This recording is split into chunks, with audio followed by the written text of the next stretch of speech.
Today's book is called Stellaluna, and it's by Janell. And I love this one. I think it is super fun. I haven't read it in a while, though. Stellaluna by Janell. And it says is to Burton H. Cannon and Nancy A. Cannon with love. There's our dedication there on the first page. So let me see if I can sit so you can see the pictures and I can read the words. Maybe. All right. In a warm and sultry forest far, far away, there once lived a mother fruit bat and her new baby. Oh, how Mother Bat loved her soft, tiny baby. I'll name you Stellaluna, she crooned. Each night, Mother Bat would carry Stellaluna clutched to her breast as she flew out in search of food. One night, as Mother Bat followed the heavy scent of ripe fruit, an owl spied her. On silent wings, the powerful bird swooped down upon the bats. Dodging and shrieking, Mother Bat tried to escape, but the owl struck again and again, knocking Stellaluna into the air. Her baby wings were as limp and useless as wet paper. Down, down she went, faster and faster, into the forest below.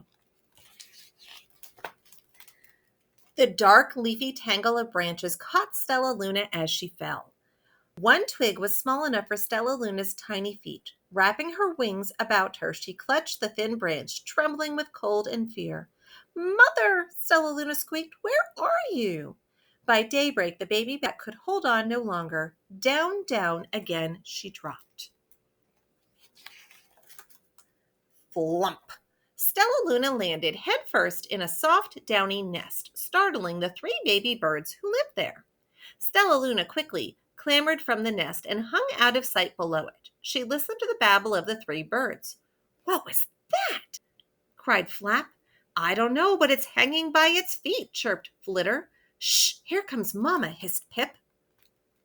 Do you see him? Do you see her? Many, many times that day, Mama Bird flew away, always returning with food for her babies. Stellaluna was terribly hungry, but not for the crawly things Mama Bird brought. Finally, though, the little bat could bear it no longer. She climbed into the nest, closed her eyes, and opened her mouth. Plop! In dropped a big green grasshopper. Not what bats eat. Stellaluna learned to be like the birds. She stayed awake all day and slept at night. She ate bugs even though they tasted awful. Her bat ways were quickly disappearing, except for one thing. Stellaluna still liked to sleep hanging by her feet. Once, when Mama was away, the curious baby birds decided to try it too. When Mama Bird came home, she saw 8 tiny feet gripping the edge of the nest.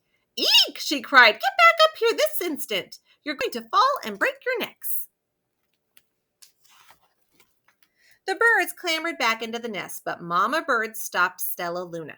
"You are teaching my children to do bad things. I will not let you back into this nest unless you promise to obey all the rules of this house." Stellaluna promised. She ate bugs without making faces. She slept in the nest at night, and she didn't hang by her feet. Stellaluna behaved as a good bird should. All the babies grew quickly. Soon the nest became crowded. Mama Bird told them it was time to learn to fly. One by one, Pip, Flitter, Flap, and Stellaluna jumped from the nest. Their wings worked. "I'm just like them," thought Stellaluna. "I can fly too." Pip, Flitter, and Flap landed gracefully on a branch. Stellaluna tried to do the same thing. How embarrassing. Oh, look at how she kept landing. "I will fly all day," Stellaluna told herself. "Then no one will see how clumsy I am." The next day, Pip, Flitter, Flap, and Stellaluna went flying far from home.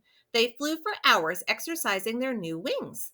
"The sun is setting," warned Flitter. "We had better go home or we will get lost in the dark," said Flap. But Stellaluna had flown far ahead and was nowhere to be seen.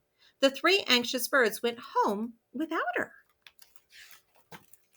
All alone, Stellaluna flew and flew until her wings ached and she dropped into a tree. "I promise not to hang by my feet," Stellaluna sighed, so she hung by her thumbs and soon fell asleep. She didn't hear the soft sound of wings coming near. "Hey," a loud voice said, "why are you hanging upside down?" Stellaluna's eyes opened wide. She saw a most peculiar face. "I'm not upside down. You are," Stellaluna said. "Ah, but you're a bat. Bats hang by their feet. You are hanging by your thumb, so that makes you upside down," the creature said. "I'm a bat. I'm hanging by my feet. That makes me right side up." Stellaluna was confused. "Mama Bird told me I was upside down. She said I was wrong." "Wrong for a bird, maybe, but not for a bat." More bats gathered around to see the strange young bat who behaved like a bird. Stellaluna told them her story. "You ate bugs?" stuttered one. "You slept at night?" gasped another. "How very strange," they all murmured. Wait, let me look at this child." A bat pushed through the crowd. "An owl attacked you?" she asked. Sniffing Stellaluna's fur, she whispered, "You are Stellaluna. You are my baby." "You escaped the owl?" cried Stellaluna. "You survived?" "Yes," said Mother Bat as she wrapped her wings around Stellaluna. "Come with me and I'll show you where to find the most delicious fruit. You'll never have to eat another bug as long as you live." "But it's nighttime," Stellaluna squeaked. "We can't fly in the dark or we will crash into trees." "We're bats," said Mother Bat. "We can see in darkness. Come with us." Stellaluna was afraid, but she let go of the tree and dropped into the deep blue sky. Stellaluna could see. She felt as though rays of light shone from her eyes. She was able to see everything in her path. Soon, the bats found a mango tree, and Stellaluna ate as much of the fruit as she could hold.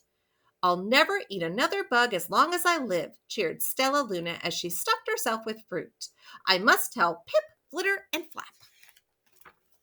The next day, Stellaluna went to visit the birds. "Come with me and meet my family," said Stellaluna. "Okay, let's go," agreed Pip. "They hang by their feet and they fly at night and they eat the best food in the world," Stellaluna explained to the birds on the way. As the birds flew among the bats, Flap said, "I feel upside down here." So the birds hung by their feet. "Wait until dark," Stellaluna said excitedly. "We will fly at night." When night came, Stellaluna flew away. Pip, Flitter, and Flap leapt from the tree to follow her. "I can't see a thing," yelled Pip. "Neither can I," howled Flitter. "Ay!" shrieked Flap. "They're going to crash," gasped Stellaluna. "I must rescue." Stellaluna swooped about, grabbing her friends in the air. She lifted them to a tree, and the birds grasped a branch. Stellaluna hung from the limb above them. "We're safe," said Stellaluna. Then she sighed. "I wish you could see in the dark, too." "We wish you could land on your feet," Flitter replied. Pip and Flap nodded. They perched in silence for a long time. "How can we be so different and feel so much alike?" mused Flitter. "And how can we feel so different and be so much alike?" wondered Pip. "I think this is quite a mystery," Flap chirped. "I agree," said Stellaluna, "but we're friends, and that's a fact." And here are some bat notes at the back of the book.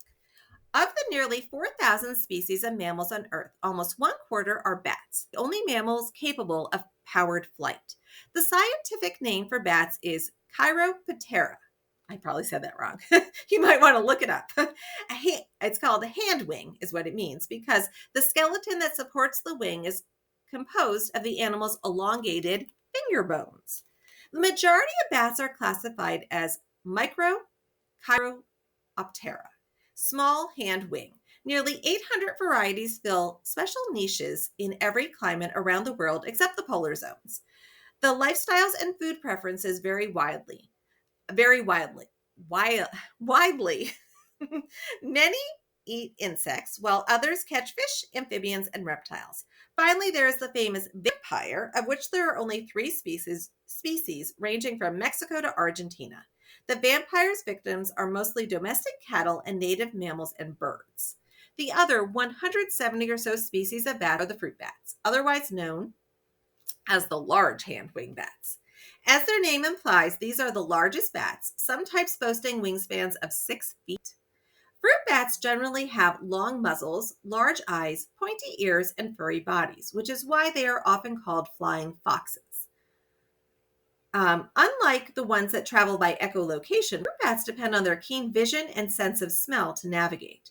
They live in tropical and subtropical climates that provide year-round supplies of their favorite fruit, flowers, and nectar.